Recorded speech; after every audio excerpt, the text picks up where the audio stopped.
Hello viewers, আমি গোসল করার পর বারান্দায় এসে দেখি আমার মুরগিটা ডিম পেড়ে ডিম নিয়ে বসে আছে। মোরগ থাকলে হয়তো এই ডিম থেকে বাচ্চা ফোটানো যেত, বাট মোরগ পালি না, কারণ মোরগ সকাল থেকে প্রচুর শব্দ করে এবং আশেপাশে মানুষের রুমে ডিস্টার্ব করে।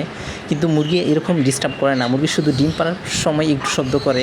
আমার এই মুরগিটা একদিন পর পর ডিম পাড়ে, কালকে ডিম পাড়ে নাই, তো আজকে ডিম পেড়েছে। দেখুন ডিমটা কত বড়।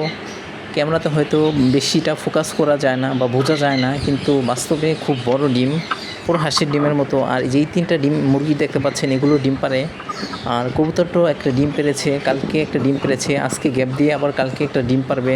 সবাই জানেন যে কবুতর একদিন পর ডিম গ্যাপ দিয়ে ডিম পারে। তো মুরগির ডিমটা আমি কবুতরের নিচে নিয়ে রাখলাম, দেখি এটাতে তা দেয় কি না। আমার ইচ্ছা আছে মুরগির 20 ডিম এনে কবুতরের নিচে রেখে ফোটানো, বাট একটার বেশি ফোটানো যাবে না, তাহলে কবুতরের ডিমে তা দেওয়ার পর বাচ্চা ভিতরেই মারা যেতে পারে।